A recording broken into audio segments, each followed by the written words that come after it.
And heart institute Noida ने Indian society of anaesthesia Noida chapter के साथ मिलकर के एक 5 दिन की इन्फेक्शन कंट्रोल प्रैक्टिसेस पे वर्कशॉप की है, जिसमें कि पहले 2 दिन हाउसकीपिंग और वार्ड बॉयज़ की ट्रेनिंग दी गई थी और अगले 3 दिन के लिए नर्सेज और डॉक्टर्स की ट्रेनिंग और वर्कशॉप रखी गई है, जिसमें करीब 120 लोगों ने पार्टिसिपेट किया। इसका मेन पर्पज़ ये था कि हॉस्पिटल में जो मरीज़ आते हैं उनको आने के बाद किसी और तरह के इन्फेक्शंस ना हो, उसके लिए क्या क्या स्टेप्स हॉस्पिटल में लेने चाहिए, right from hand washing till sterilization and patient care में, न केवल हॉस्पिटल स्टाफ को और डॉक्टर्स को बल्कि आने वाले आगे जो लोग मिलने आते हैं उनको भी क्या क्या उनका रोल है जिससे कि इन्फेक्शन ना हो, इस सब के बारे में ट्रेनिंग। सर, जो ट्रेनिंग वर्कशॉप हो रही है, कुल कितने अस्पताल हैं और कितने उनके एम्प्लॉय होंगे जिनको ट्रेन किया जाए? इसमें रफली एग्जैक्ट तो मैं नहीं बता पाऊंगा, लेकिन इसमें नोएडा एनसीआर से करीब करीब 7-8 हॉस्पिटल्स के ट्रेनीज ने पार्टिसिपेट किया और 7-8 नहीं बल्कि 10-12 कहूँगा, जिसमें कि फैकल्टी भी है जो बाहर से आई थी और ट्रेनीज भी। तो जैसा कि आप लोगों से मेरी बातचीत हुई कि मेट्रो हॉस्पिटल ने एक हॉस्पिटल इन्फेक्शन प्रिवेंशन के लिए वर्कशॉप अरेंज की है नर्सेज और डॉक्टर्स के लिए। करीब 5 दिन का ये प्रोग्राम है, जिसमें हमने मेन इन्फेक्शन के बारे में बात की और उनको कैसे प्रिवेंट किया जा सकता है। तो हॉस्पिटल एक्वायर्ड जो इन्फेक्शन होते हैं वो मुख्यतः 4 प्रकार के होते हैं, जिसमें कि ventilator associated pneumonia, urinary tract infection, blood stream infection और सर्जिकल साइट इन्फेक्शन। इसमें जो ब्लड स्ट्रीम इन्फेक्शन है उसका मुख्य कारण होता है सेंट्रल लाइन, यानी कि जो हॉस्पिटल में सिक पेशेंट होते हैं आईसीयू में, उनमें एक आईवी एक्सेस के लिए लाइन डाली जाती है जिसको कि हम सेंट्रल लाइन बोलते हैं, क्योंकि डलने के बाद इस तरह से मरीज में दिखाई देती है और डलने से पहले ये होता है। नॉर्मली आप सबने देखा होगा किसी भी हॉस्पिटल में जो पेशेंट एडमिट होते हैं उनको आईवी कैनुला लगाया है।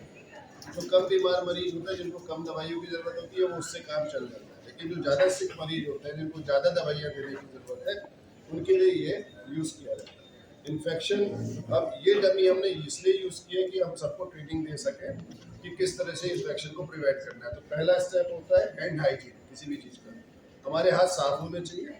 उसके बाद ये सैनिटाइज़र लिया, इससे अपने हाथों को साफ करना है अच्छे तरीके से, जिसके कई 5 स्टेप होते हैं जो कि इन स्टाफ को हमने सिखाया है। एक बार हैंड हाइजीन हो गया, उसके बाद ये सेंट्रल लाइन डालने से पहले इस जगह को एंटीसेप्टिक सॉल्यूशन से क्लीन किया जाता है। फिर प्रॉपर्ली अपने ग्लव्स पहने जाते हैं, स्टेराइल ग्लव्स पहने जाते हैं, गाउन पहने जाता है। उसके बाद इस एरिया को क्लीन किया जाता है स्टेराइल स्क्रब से ड्रेप किया जाता है। उसके बाद ये लाइन डाली जाती है।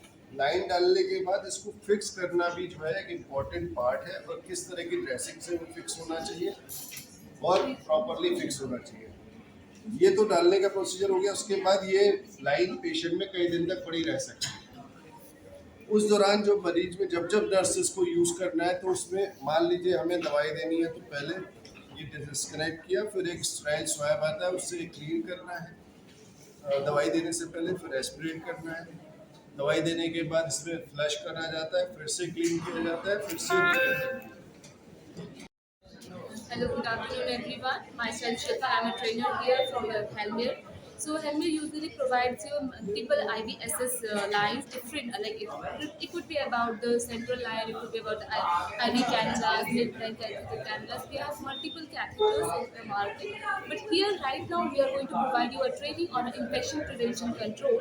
So what we are going to do with this manual is basically about the 40 that is the associated urinary tract infection. As we all know that there are many patients in the hospital who have the catheter after surgery because of some other reasons, might be they are not able to use or mobile. So in that condition, there is a need of putting a catheter.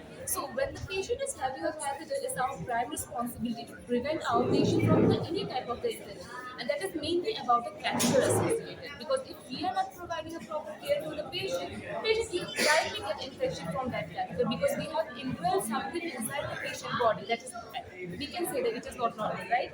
So in that case, we should provide a care to the patient to prevent the patient from the infection. So in this infection prevention control week, we are just going to do the procedures, how to control the infection, how frequent we have to give a care to the patient, because we can't say that it is just a one-time We have to just do it frequently. Every shift we have to do, and also we have to assess the need for the care, because there may be a chance the patient has already have some infection at that area, perineal area, so might be there is a requirement of giving care more frequently, not only in a shift. So that we have to see how to provide a care, what all are the steps, how we have to perform the hand hygiene, how we have to do the procedure, how frequent we have to do. Although there is no need of doing a catheterization at this point of time, because that part we already have done. After that insertion, the part is started to prevent the infection. So now let's see how to do it.